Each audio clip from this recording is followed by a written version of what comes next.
अस्सलाम वालेकुम रहमतुल्लाह।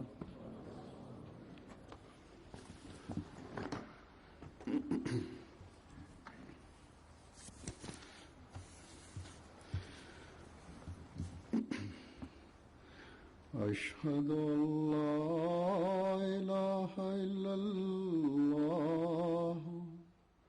वहदहु ला शरीका लहू वअशहदु अन्ना मुहम्मदन अब्दुहु व रसूलुहु अम्मा बअदु फ़अऊज़ु बिल्लाहि मिनश शैतानिर रजीम बिस्मिल्लाहिर रहमानिर रहीम अल्हम्दुलिल्लाहि रब्बिल आलमीन अर्रहमानिर रहीम मालिकि यौमिद्दीन इय्याका नअबुदु व इय्याका नस्तईन اهدنا الصراط المستقيم صراط الذين أنعمت عليهم غير المغضوب عليهم ولا الضالين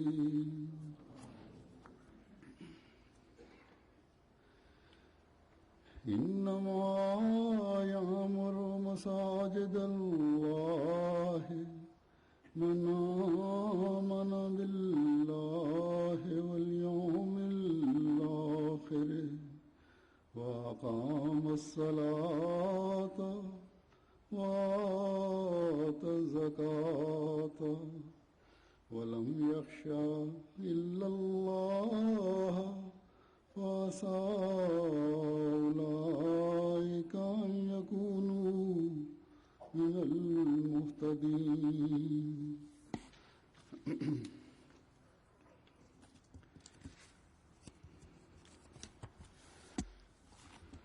अल्हम्दुलिल्लाह आज एक लंबे इंतजार के बाद Alhamdulillah, aujourd'hui, après une très longue attente, la Jamaat Ahmadiyya de la Norvège est en train de faire l'ouverture de cette très belle mosquée. इस मस्जिद की तामीर ने एक लंबा अरसा लिया उसी तरह La construction de cette mosquée a pris beaucoup de temps इसके रस्मी इफ्तिताह में en raison de certains obstacles कुछ इंतजार करना पड़ा et ainsi on a dû retarder l'ouverture officielle de cette mosquée. Vous avez dû attendre son ouverture officielle. Mais cette ouverture officielle n'est là que pour démontrer la reconnaissance envers Dieu. C'est une expression que l'on montre au monde. Sinon, la construction des mosquées n'a aucune relation avec cette ouverture officielle. Et on ne peut dire que sans ouverture officielle, la mosquée ne sera pas complète. Je suis présent ici aujourd'hui et je suis en train de diriger la prière de Juma. Je suis en train de prononcer ici mon sermon. Et cet après-midi, il y aura une réception avec les invités, Inch'Allah. Ils seront présents pour l'ouverture de la mosquée. Tout cela est fait afin de prouver notre reconnaissance envers Dieu pour les faveurs que la Jamaat Ahmadiyya de Norvège a reçues de la part de Dieu. Tel est l'ordre de Dieu, c'est-à-dire que l'on doit évoquer ses faveurs afin de pouvoir lui être reconnaissant. Afin qu'en résultat de cette reconnaissance,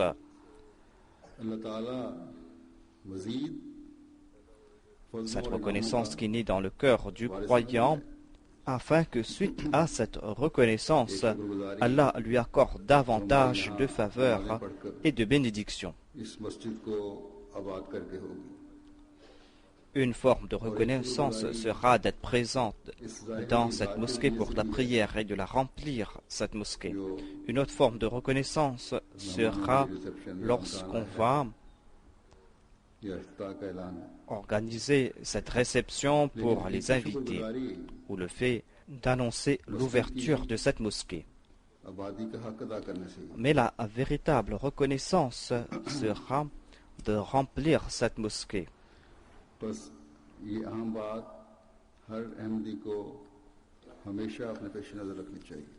C'est un fait important que tout Ahmadi doit toujours avoir en tête. Et certainement, Dieu va nous récompenser lorsqu'on va s'acquitter de son devoir. Il va récompenser amplement. Et ici, sur cette terre, l'on ne pourra imaginer l'ampleur de ces grâces qu'il va nous accorder. Dans un hadith, on a évoqué ces personnes qui viennent remplir les mosquées, des personnes qui s'acquittent de leurs devoirs envers leur mosquée. C'est un hadith cité par Hadrat Abu Huraira qui déclare que le saint prophète Mohammed a déclaré que celui qui vient à la mosquée matin et soir, Allah va préparer pour lui son accueil dans l'au-delà.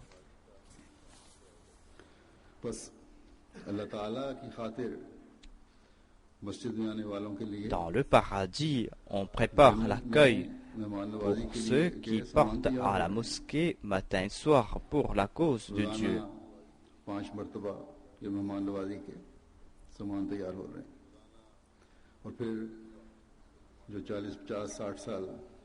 est en train de préparer son accueil pour les 5 fois qu'il porte à la mosquée.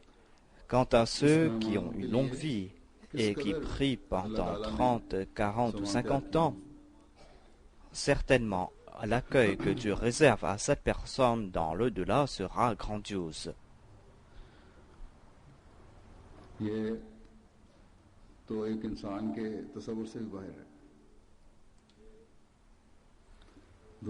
L'homme n'est pas à même d'imaginer cela.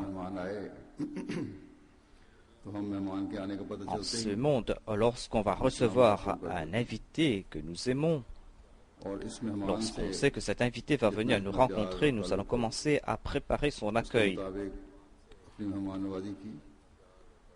Et si on a une bonne relation avec cet invité, si on a un grand amour pour cet invité, on va essayer de faire de son mieux pour l'accueillir de la meilleure façon.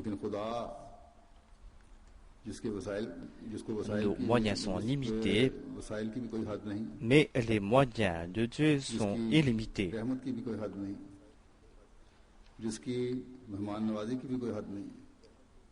Sa grâce, sa miséricorde n'a aucune limite. Son accueil et son hospitalité n'a aucune limite. Et certainement, il va tout faire pour bien accueillir son serviteur. Cela dépasse même l'entendement de l'homme.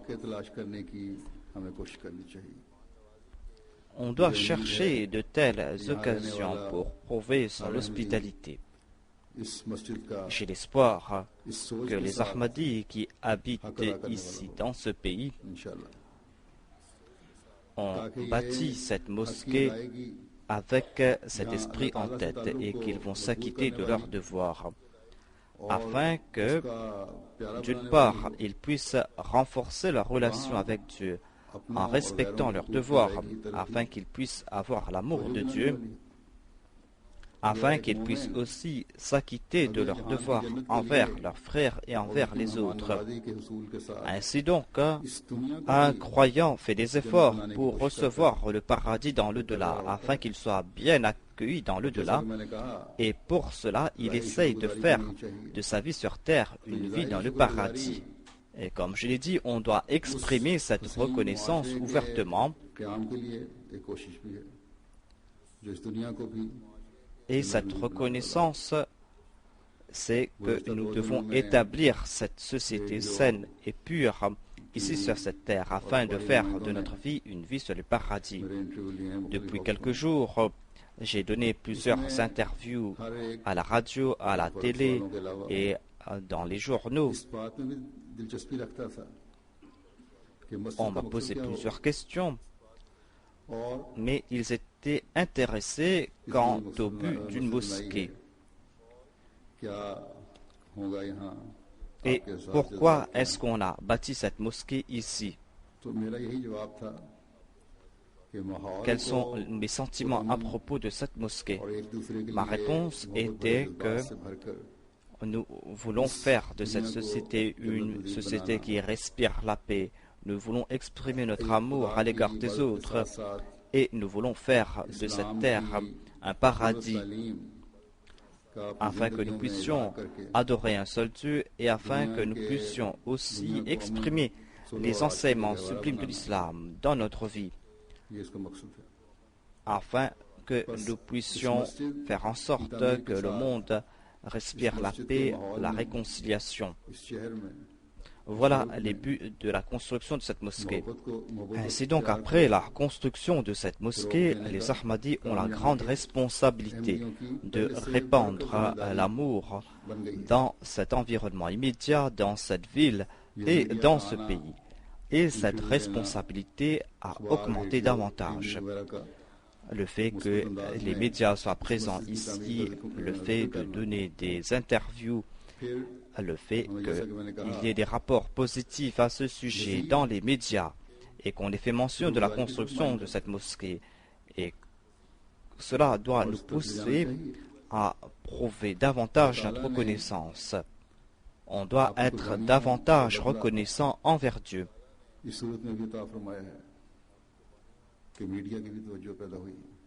Une récompense que Dieu est en train de vous accorder suite à vos sacrifices et que les médias sont en train de s'intéresser avec cette mosquée. Et généralement, ils ont évoqué positivement la Jamaat et cette mosquée.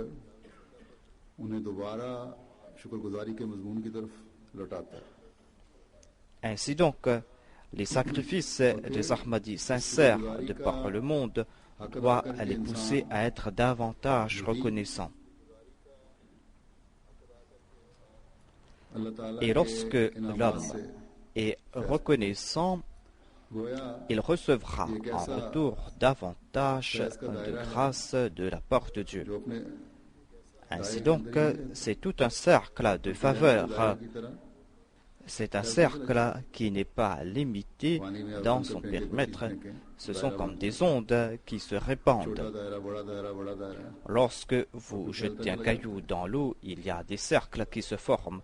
Ensuite, ces cercles ne font que s'agrandir et ces cercles se répandent davantage.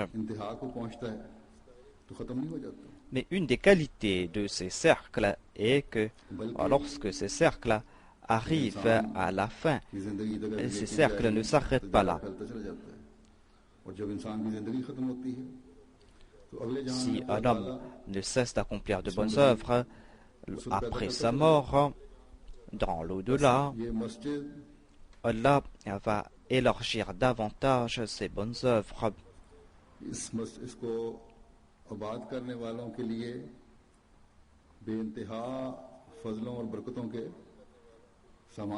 Ainsi, quant à ceux qui vont venir remplir cette mosquée, ils recevront davantage de faveurs et de bénédictions.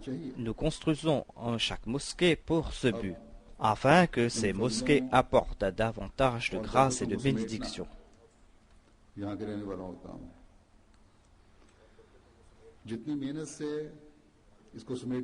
Maintenant, c'est la tâche de ceux qui habitent ici que de récolter ces grâces et ces bénédictions. Si vous allez faire plus d'efforts en ce sens, vous allez recevoir davantage de grâces et de faveurs, ici-bas et dans l'au-delà. Dieu a évoqué ceux qui viennent remplir les mosquées. Cela a été mentionné dans le verset que j'ai cité au tout début et dont la traduction est comme suit. Assurément, celui-là seul est digne de maintenir les mosquées d'Allah qui croient en Allah et au jour dernier, et qui observe la prière et paie la zakat, et qui ne craint nul autre qu'Allah. Voilà donc ceux qui ont bien plus de chances d'être comptés parmi les bien guidés.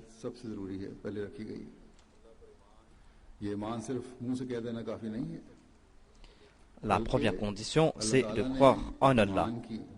Il ne suffit pas de dire avec la bouche que nous croyons.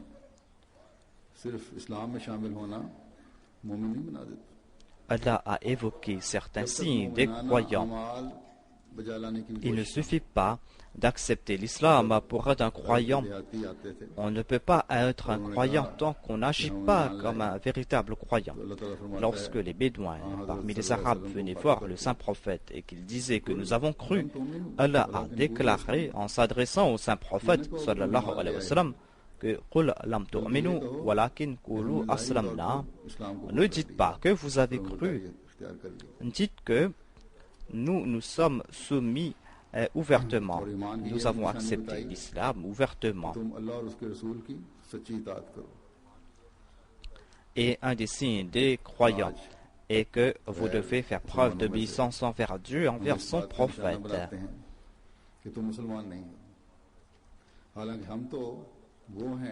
Aujourd'hui, les autres disent que nous ne sommes pas des musulmans, alors que nous avons fait preuve d'obéissance envers Dieu et envers son prophète et nous avons accepté l'imam de l'époque. Et cette obéissance parfaite fait de nous de véritables musulmans et de véritables croyants. C'est vrai que les autres musulmans peuvent dire que nous ne sommes pas musulmans, mais c'est en raison de cette obéissance envers Dieu et envers son prophète. C'est en raison du fait que nous avons obéi à leurs ordres que nous sommes des véritables croyants. Aujourd'hui, les Ahmadis sont la cible de ces persécutions. Mais les Ahmadis ne se sont pas pour autant détournés de l'Ahmadiyya. Sommes-nous les véritables musulmans ou est-ce les autres qui sont les véritables musulmans? Nous ne disons pas concernant ceux qui récitent la kalima qu'ils ne sont pas musulmans, mais nous disons certainement que le Saint-Coran a déclaré que le véritable musulman est celui qui fait preuve d'obéissance et celui qui renforce aussi sa foi et qui ne cesse de renforcer sa foi, celui qui grandit dans sa foi quotidiennement. Et tant que nous allons faire des efforts en ce sens, tant que nous allons progresser dans les bonnes œuvres, lorsque nous allons marcher sur les voies indiquées par Dieu et par son prophète, nous serons de véritables musulmans, de véritables croyants. Nous n'avons pas besoin de fatwa d'un mullah, d'un mufti quelconque ou de la décision d'un gouvernement pour être considéré comme un véritable croyant ou comme un véritable musulman. Nous n'avons pas besoin de certificat de la part de personne pour être un musulman. La chose qui a certifié notre foi est l'effort que nous sommes en train de faire pour suivre les commandements de Dieu et de son prophète. Nous allons recevoir davantage d'attestations lorsque nous allons faire davantage d'efforts. Le Messie promis à l'Islam a déclaré qu'il ne suffit pas pour un musulman d'accomplir quelques bonnes œuvres pour recevoir ses faveurs. Il doit accomplir toutes ces bonnes œuvres, il doit se tourner dans cette direction, c'est là qu'il sera considéré comme un véritable croyant. Nous ne devons pas nous contenter du fait que nous avons accepté l'imam de l'époque.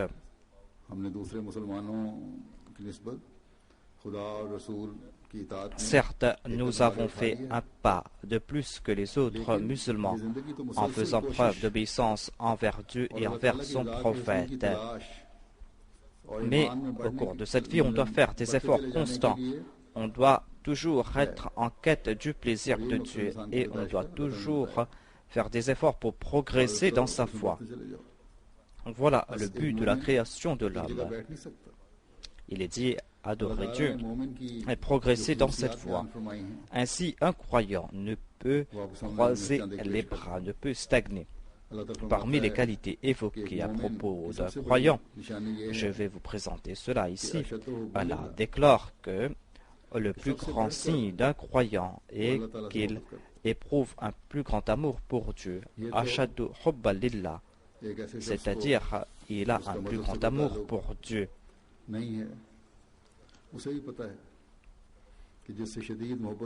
Quant à une personne qui n'a aucune relation avec la religion, elle comprend cela, que lorsqu'on aime quelqu'un d'un amour fou, on est prêt à tout faire pour cette personne. Ainsi donc, le musulman est en train de proclamer qu'il croit en Dieu et son amour pour Dieu doit avoir prééminence sur tout autre amour. Les richesses de ce bas monde, les éclats et les fastes de ce monde, les occupations sur cette terre, ses enfants, sa femme, sa famille, tout cela n'aura aucune importance face à l'amour qu'il éprouve pour Dieu. Cela va se faire lorsqu'il va agir ainsi. C'est ainsi que l'on doit agir. Lorsque l'on ressentira cet amour pour Dieu, c'est là que l'on va véritablement consacrer toute son adoration pour Dieu.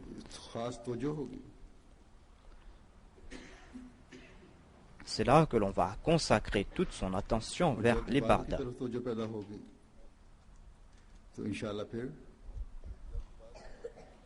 Et lorsqu'on va agir ainsi, Inch'Allah, votre mosquée, votre centre, là où vous êtes, ou les autres mosquées que l'on va bâtir dans l'avenir, ces mosquées seront remplies.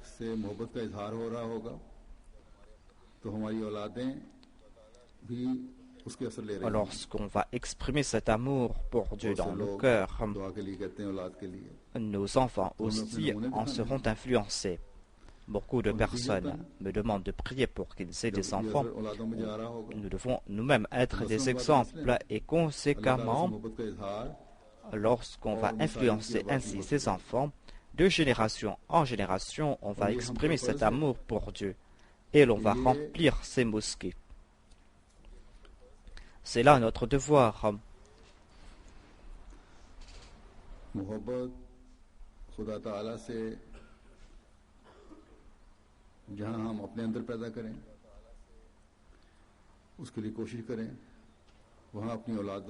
Nous allons devoir faire grandir cet amour pour Dieu en nous. Nous allons devoir faire des efforts en ce sens. Et nous devons faire goûter cet amour à nos enfants et à nos générations futures. Lorsque nous allons agir ainsi, Inch'Allah, les efforts de nos ennemis, les hostilités que l'on est en train de voir par la grâce de Dieu, tout cela va disparaître. Lorsque l'homme éprouve de l'amour pour Dieu, Dieu éprouve un plus grand amour pour lui. Et il devient le Mawla, le Wali, le protecteur de son serviteur. Et quant à celui qui a Dieu pour protecteur, cette hostilité temporaire ne peut le nuire. Il y a quelques vagabonds ou quelques enfants qui ont été poussés par les grands pour venir caillasser la mosquée, pour jeter des détritus devant la mosquée. Ces personnes elles-mêmes vont se fatiguer en fin de compte, ou en voyant votre relation avec Dieu, ou ceux qui sont de bonne nature parmi eux vont certainement venir se joindre à vous, Inch'Allah. Comme je l'ai dit, construire une mosquée n'est pas la fin de votre tâche. Au contraire, après cela, vous allez devoir regarder de près vos actions. Vous allez devoir faire votre analyse de conscience. Vous allez devoir regarder de près votre relation avec Dieu. Il est important d'établir cette relation avec la société afin que le monde puisse comprendre que pour l'amour de Dieu, vous êtes prêts à faire des sacrifices et jamais ceux qui font ces sacrifices ne subissent d'échecs. le fait que l'on ait caillassé la mosquée, qu'on ait jeté des détritus devant la mosquée, ou le fait qu'on ait fait des protestations, tout cela ne peut vous pousser vers l'échec. Le premier signe de ceux qui remplissent la mosquée est qu'ils éprouvent de l'amour pour Dieu. Et le fait aussi qu'ils progressent dans leur foi et dans leur piété. Ensuite, Allah déclare à propos des signes des croyants et que lorsqu'on les appelle vers Dieu et vers son prophète, ils répondent Sami'na wa ata'na, c'est-à-dire que nous avons entendu et nous avons accepté. À propos de ceux qui répondent Sami'na wa ata'na, Dieu a déclaré Ulaika humul muflihun, c'est-à-dire que ce sont ces personnes qui ont eu le succès. Le succès est le résultat du fait que l'on ait fait preuve d'obéissance après avoir entendu ces commandements qui ont été énoncés au nom de Dieu et au nom de son prophète. Le fait d'entendre et d'être obéissant concerne toutes ces actions qui sont interdites ou qui sont préconisées par le Saint-Coran. Par exemple, le Saint-Coran a déclaré que vous devez respecter les charges qui vous ont été confiées. Ces charges qui vous sont confiées sont en fait vos responsabilités. Lorsqu'on vous confie une responsabilité, vous devez assumer cette responsabilité. Voilà la charge qui vous a été confiée.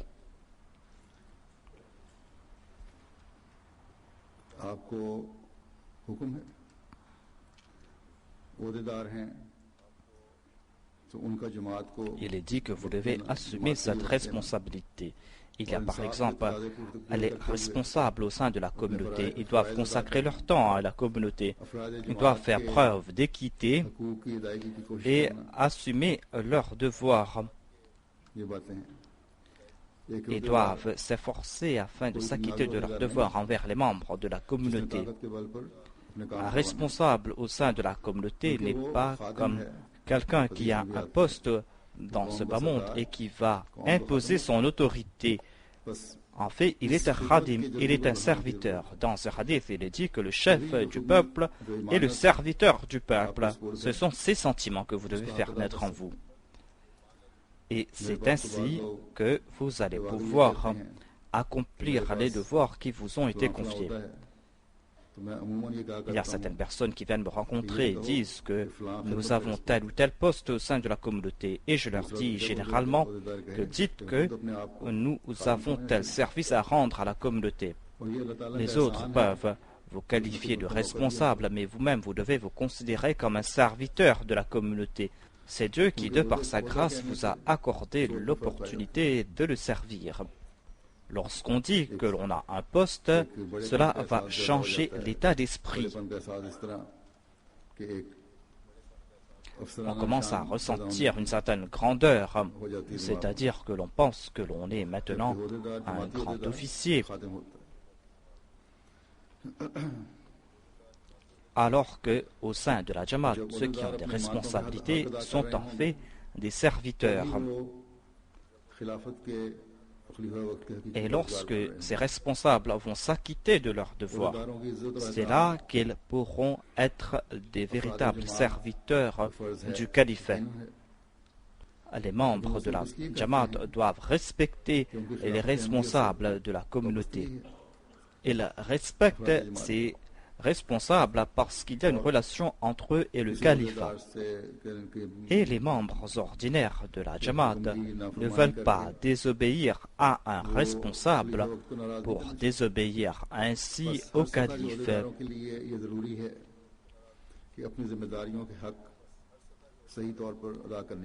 Il est important pour tous les responsables à tout niveau d'assumer leurs responsabilités.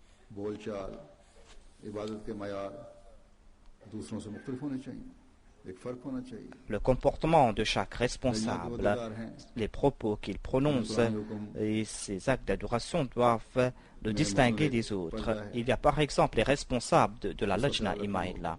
celles-ci doivent respecter les préceptes du Saint-Coran. Par exemple, les préceptes de la modestie islamique ou de la parda. Si elles n'agissent pas ainsi, elles ne vont pas assumer pleinement leurs responsabilités.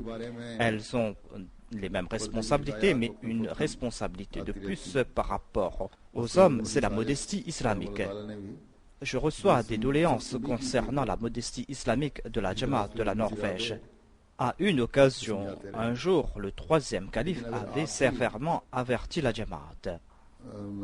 Et le quatrième calife aussi en a fait de même. Mais si vous, en tant que responsable de la Jamaat, vous n'avez pas atteint la norme requise concernant la modestie islamique, si les femmes et les hommes se rencontrent librement, si on part dans les maisons des autres sans respecter les règles de la parda ou de la modestie islamique, alors qu'il n'y a pas de lien de parenté entre ces gens, tout simplement parce qu'on dit que celui-là est mon frère ou qu'on dise que celui-là est mon oncle, et que c'est pour cette raison que ce n'est pas la peine de porter le voile, ou qu'on établit des liens de parenté par la bouche, le Saint-Coran rejette tout cela.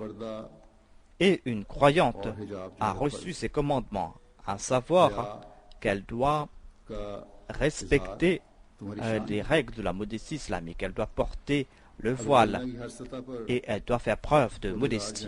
C'est cela son signe distinctif. Si à chaque niveau, au niveau de la lajna, si les responsables, que ce soit au niveau local, au niveau national, si les dames respectent ces règles de la modestie et si leur comportement est en accord aux préceptes de l'islam, eh bien, elles seront un très bon exemple pour les autres. Elles seront des exemples pour leurs enfants et pour leur environnement immédiat. Une responsable de la lajna va assumer pleinement ses responsabilités lorsqu'elle va, en plus de cela, assumer ses responsabilités concernant la parda. J'ai compris la norme de la parda ici lorsque je l'ai rencontrée. Lorsque j'ai vu leur niqab qu'elles portaient, j'ai compris qu'elles sont en train de la porter après longtemps et qu'elles n'arrivent pas à la porter facilement. Ainsi donc, les responsables parmi la lajna ima'illah et les dames ordinaires doivent comprendre leurs responsabilités et assumer leurs responsabilités. Ces temps-ci, il y a certaines qui se disent être modernes et qu'elles n'ont pas besoin de la parda, qu'elles n'ont pas besoin du voile et que ce commandement est un commandement du passé. Mais je veux tout simplement dire ici qu'aucun commandement du Saint-Coran ne concerne le passé. Aucun commandement du Saint-Coran ne s'applique à une époque spécifique ou à un peuple spécifique. Avec ardeur, les hommes et les femmes Ahmadis disent avoir une relation avec le calife. Mais dans ce verset du Saint-Coran, où l'on trouve mention du califat, on trouve aussi mention des bonnes œuvres. La condition qui est liée avec le califat, c'est l'accomplissement de bonnes œuvres.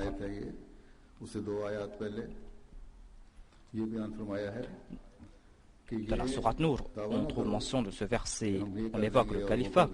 Dans les versets précédents, il est dit que vous ne devez pas faire des serments, que nous allons agir ainsi, que nous allons faire ceci ou cela. Il est dit que ce qui est important, c'est ta'atun ma'rufa, c'est-à-dire que vous devez faire preuve d'obéissance. Vous devez faire preuve d'obéissance en toute chose. Vous devez obéir à tout commandement de Dieu et de son prophète. Lorsqu'on vous présente cela, vous devez suivre ces commandements. Lorsqu'on vous présente les préceptes de Dieu et de son prophète, vous devez les accepter immédiatement. À plusieurs reprises, je l'ai dit ouvertement dans le passé que, d'une part, les femmes doivent rehausser le niveau de leur ibarda. À l'instar des hommes, elles doivent respecter tous les préceptes du Saint-Coran et elles doivent aussi respecter tous ces commandements qui concernent les femmes spécifiquement. Ici aussi, je dois dire que il est dit que les femmes doivent se couvrir, cela concerne les femmes, mais il est aussi dit qu'elles doivent baisser leur regard et qu'elles doivent éviter toute forme de familiarité. Cela concerne à la fois les hommes et les femmes. Les hommes en premier sont adressés et il est dit qu'ils doivent baisser leur regard. Et les femmes aussi doivent en faire de même. Les hommes doivent le faire en premier afin de ne pas regarder à droite et à gauche. Concernant les charges qui vous sont confiées, il y a le droit de vote qui vous a été donné.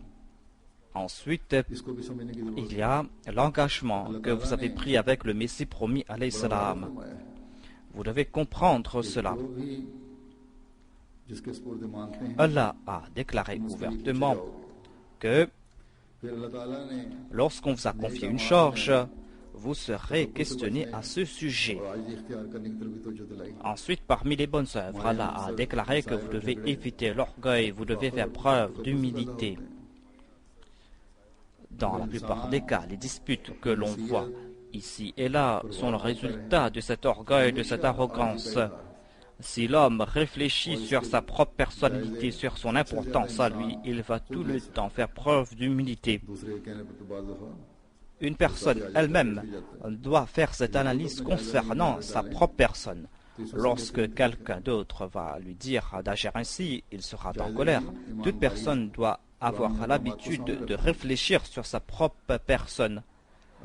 Faites cette analyse en toute honnêteté, en regardant de près les commandements du Saint-Coran. Si vous avez la crainte de Dieu au cœur, et certainement tout Ahmadi ressent cette crainte au cœur, il ne suffit donc que de réveiller cette conscience et il sera facile de faire cette analyse. Lorsque vous lisez le Saint-Coran, réfléchissez sur les commandements du Saint-Coran. Ayez cette habitude. Aujourd'hui, je ne pourrais pas présenter en détail tous ces commandements du Saint-Coran. Chacun doit faire son analyse de conscience et cela va se faire lorsque l'on va dans chaque maison lire le Saint-Coran régulièrement, lorsqu'on va faire des efforts pour comprendre le Saint-Coran, lorsqu'on va faire des efforts pour agir selon les préceptes du Saint-Coran. On doit regarder de près la situation des enfants, s'ils sont en train de prier, s'ils sont en train de lire le Saint-Coran. Tout Ahmadi qui dit croire en Dieu doit se souvenir de ce fait, à savoir que sa déclaration de foi sera parfaite lorsqu'on va croire aussi dans l'au-delà, lorsqu'on aura cette certitude, lorsqu'il sera clair qu'après cette vie sur terre, il y aura une autre vie dans l'au-delà. Et ainsi, on aura à donner des comptes concernant les actions que l'on a accomplies. C'est là-bas qu'on va prendre la dernière décision. C'est là-bas qu'il y aura cette rétribution.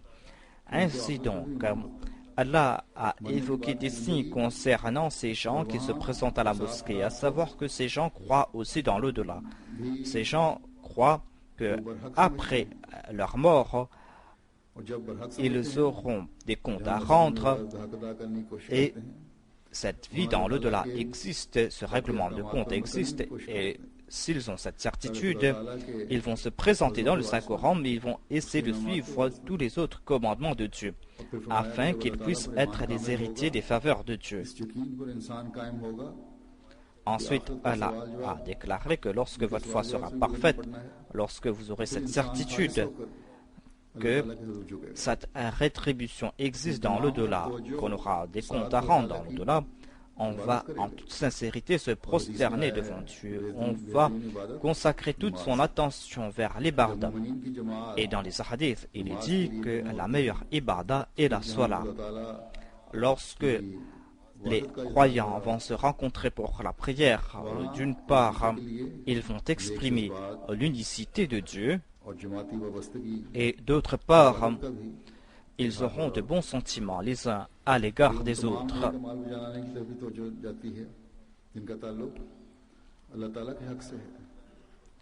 Ensuite, on va se tourner vers les autres actions qui concernent le devoir envers Dieu ou qui concernent le devoir envers les créatures de Dieu.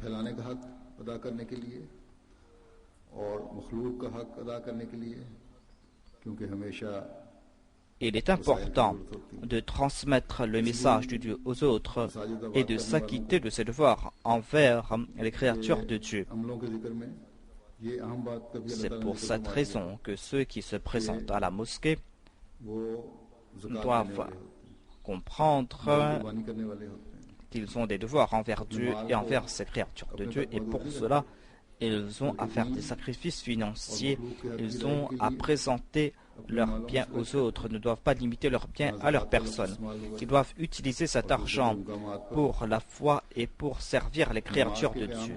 Ici, on a utilisé le terme zakat, et dans d'autres endroits, dans le Saint-Coran, on a évoqué à la fois la salat et les sacrifices financiers, afin que d'une part l'on puisse combler les besoins de la foi, et afin que d'autre part aussi l'on puisse venir en aide aux démunis. Ceux qui construisent les mosquées et ceux qui viennent remplir les mosquées sont ceux qui, matin et soir, font des efforts pour avoir le plaisir de Dieu. En leur cœur, il y a cette crainte de Dieu. Tout cela en raison de l'amour qu'ils éprouvent pour Dieu. Ensuite, cette crainte et cette humilité les poussent à accomplir davantage de bonnes œuvres.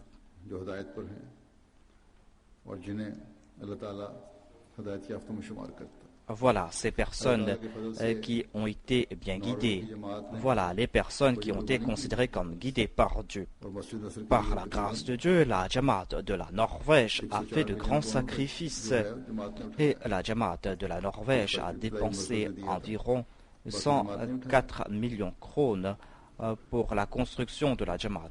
Et il y a aussi le centre qui les a aidés, mais les autres dépenses ont été faites par la Jamaat de la Norvège.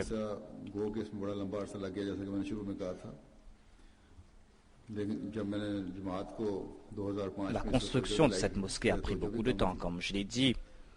Mais lorsqu'en 2005, j'ai encouragé la Jamaat à bâtir cette mosquée, ils ont consacré leur attention concernant cette mosquée. Certains ont vendu leur maison pour contribuer à la construction de cette mosquée. D'autres ont vendu leur voiture pour cela. D'autres ont commencé à chercher un deuxième travail afin de pouvoir contribuer pour la construction de la mosquée, de la maison de Dieu. Des femmes aussi ont fait des sacrifices par la grâce de Dieu. Il y a certains qui ont des business et qui ont complété leurs promesses. Qu'Allah bénisse les biens et les personnes de tous ceux qui ont fait ces sacrifices. Qu'Allah bénisse leur business, car certains sont en difficulté en raison de la situation d'aujourd'hui.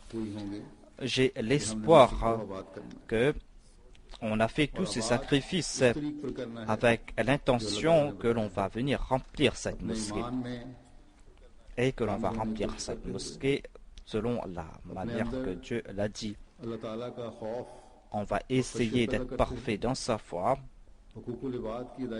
et que l'on va faire naître en soi la crainte de Dieu et que l'on va s'acquitter de ses devoirs envers Dieu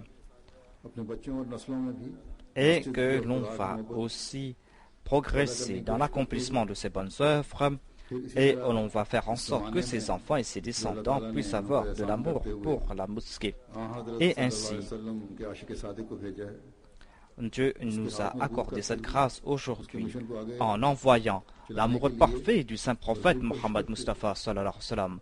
Nous allons devoir renforcer sa main, nous allons devoir faire progresser sa mission. Nous devons nous efforcer en ce sens. Et nous devons transmettre ce message. Nous devons inviter les gens vers Dieu. Comme je l'ai dit auparavant, on a de grandes responsabilités après la construction de cette mosquée. Lorsque nous avons construit cette mosquée, nous avons élargi ses responsabilités. Si nous n'assumons pas ces responsabilités, nous allons nous priver de l'amour de Dieu. Qu'Allah fasse qu'il n'en soit pas ainsi. D'une part, nous avons cette grande joie À savoir que ici en Norvège, nous avons bâti la première mosquée Ahmadi. D'autre part, on a des soucis à se faire. Qu'Allah fasse que tous les Ahmadis puissent comprendre ce souci, qu'ils puissent accomplir leurs devoirs, qu'ils puissent assumer leurs responsabilités.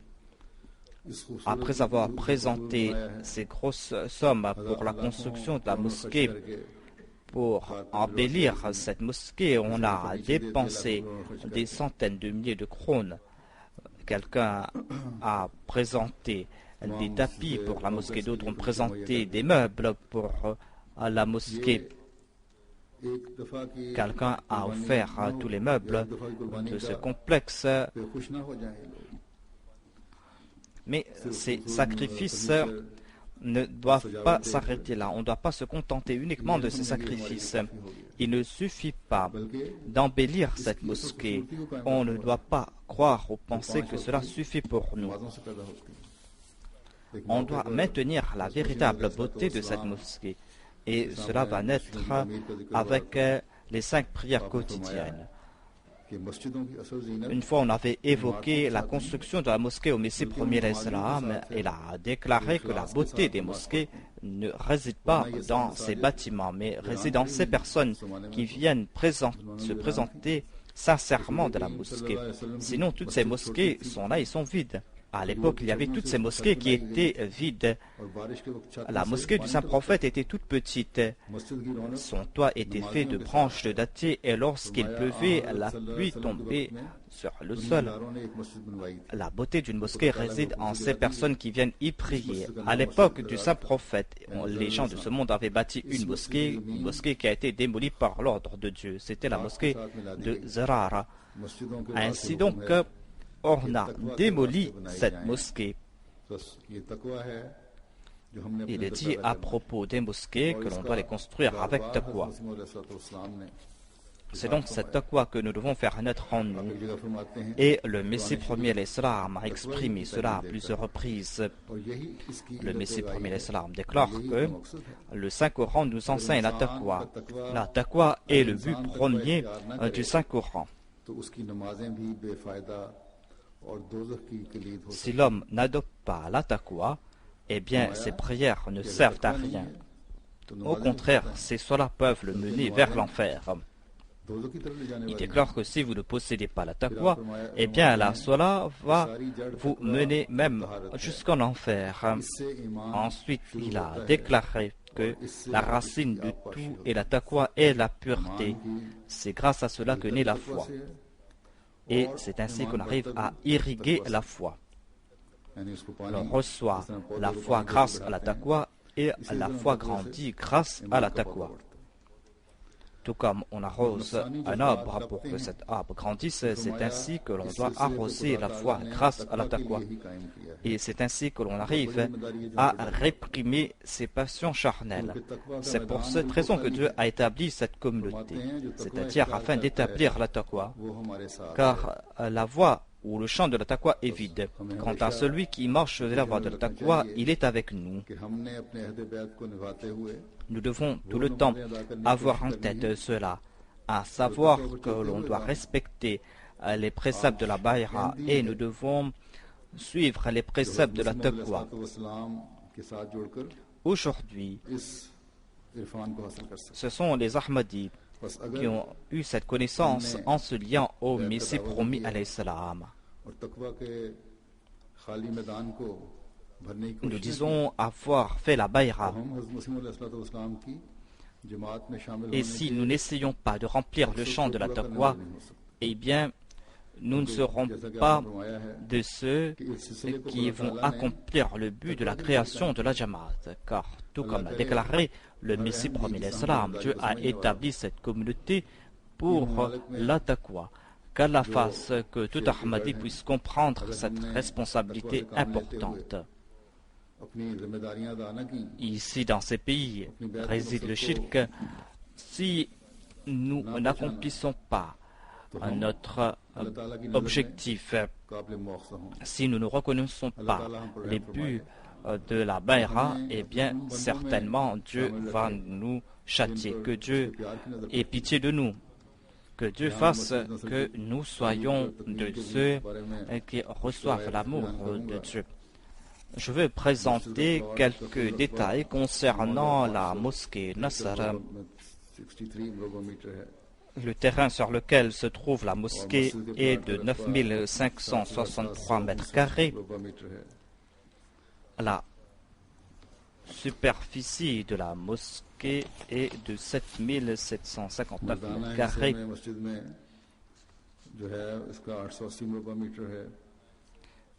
Dans la partie qui concerne les hommes de la mosquée, et cette superficie est de 880 mètres carrés.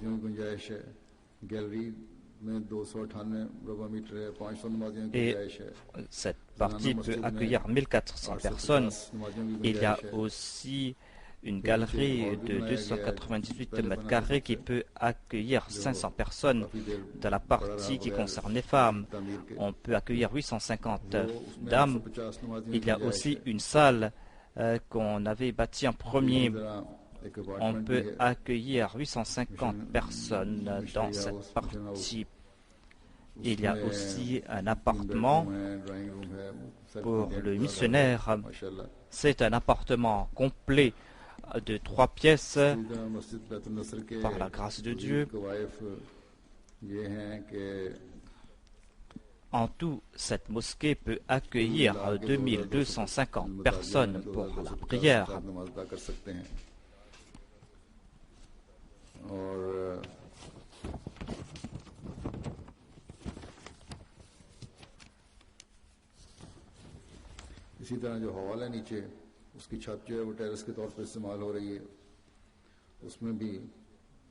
Il y a une salle qui est en bas et on peut utiliser la terrasse ou le toit de cette salle. Et si le temps est clément, eh bien, on pourra accueillir environ 800 personnes sur cette terrasse.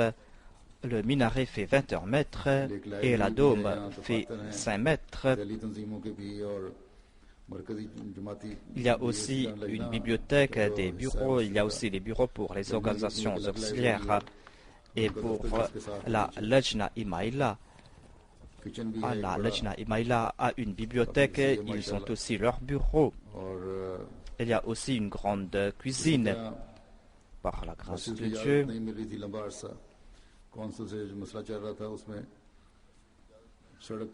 On n'a pas eu la permission pour la construction de la mosquée. Il y a eu des difficultés avec la mairie. Il y a une route qui passe à côté où il y avait des difficultés à ce sujet et la Jamaat a offert cette route pour le public. On a aussi offert un trottoir. Donc on a dépensé en tout 104 millions pour la construction de cette mosquée.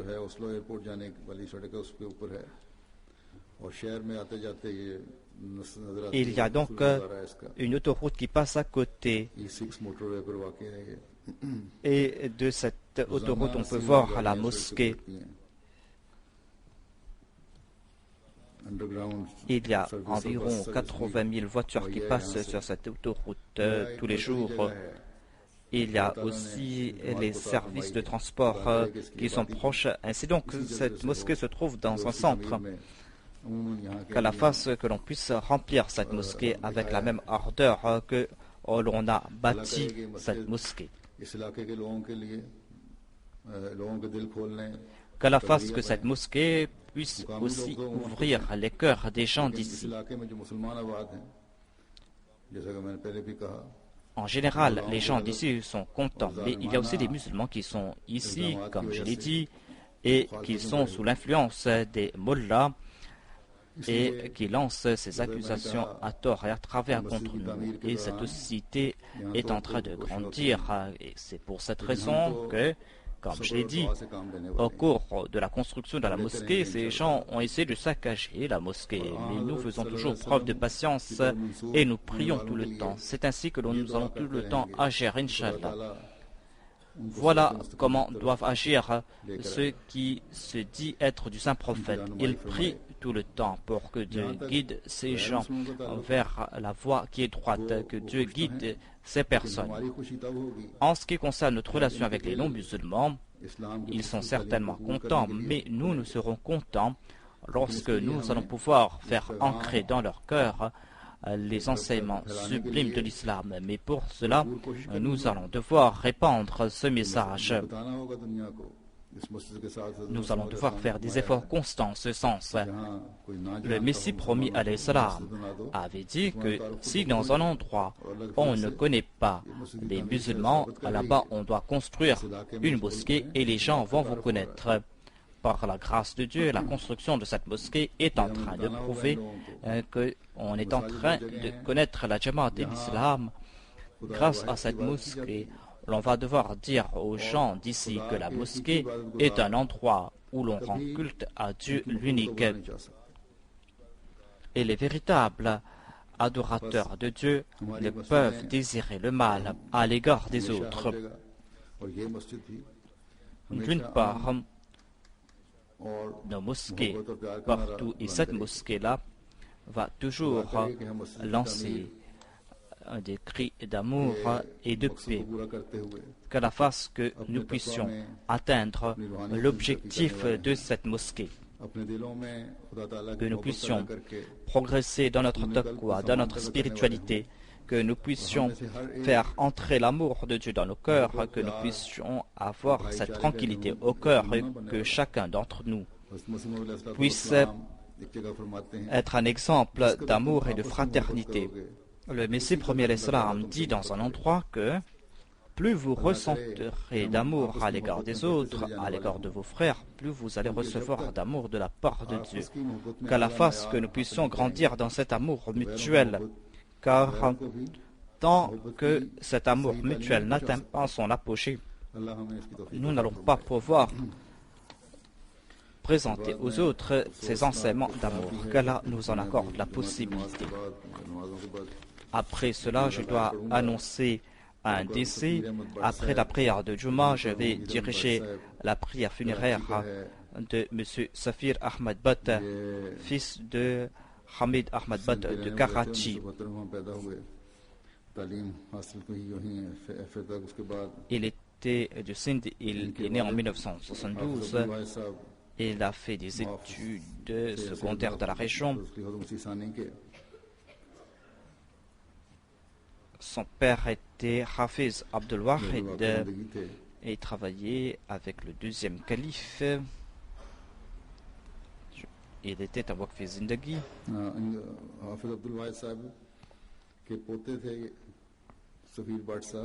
Il était en fait le petit-fils de Hafiz Abdul Wahid. Et son père s'était dédié pour la cause de Dieu. Son père était un enseignant, il était Hamid Ahmad Butt et travaillait dans l'école de la communauté. Le 25 septembre dernier, des inconnus ont tué M. Safir Ahmad Butt. Il est décédé des suites de ses blessures. Inna lillahi wa inna ilayhi raji'un. Il était dans la police. Il était brave, il avait reçu un appel et il était parti à moto. Et en cours de route, on lui a tiré dessus. Il avait des missions spécifiques au sein de la police. Il a participé dans des campagnes contre les terroristes et contre les trafiquants de drogue. Et il a eu beaucoup de succès dans ces domaines. Et apparemment, on comprend qu'il a été tué pour cette cause, qu'Allah exalte son statut. Un Ahmadi, en raison de l'Ahmadiyya, en raison de sa foi, il est en train de tomber en martyr au Pakistan. Et ensuite, les Ahmadis sont en danger parce qu'il n'y a pas de loi au Pakistan. Ensuite, il y a ces Ahmadis qui travaillent pour l'État et qui sont en train d'agir pour le bien-être de leur pays. Ces Ahmadis aussi sont en train de se sacrifier pour ce pays. En dépit de cela, il y a ces doléances que les Ahmadis ne se sacrifient pas pour leur pays. Là où on a besoin d'Ahmadis, là où on a besoin des gens braves, là où on a besoin des gens équitables, là-bas on choisit les Ahmadis. Et lorsqu'ils agissent ainsi, c'est vrai que la police lui a conféré les honneurs qui lui sont dus selon les traditions et qu'ils étaient présents pour la janaza. Il a été enterré à Rabwa parce qu'il était un moussi, mais les ulémas disent que les Ahmadis ne sont pas fidèles envers leur pays. Alors ceux qui sont véritablement fidèles envers leur patrie sont les Ahmadis. En tout cas, c'est une tâche que nous allons devoir accomplir toujours.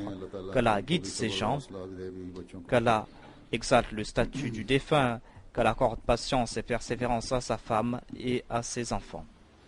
Alhamdulillah. Aujourd'hui, après une très longue attente,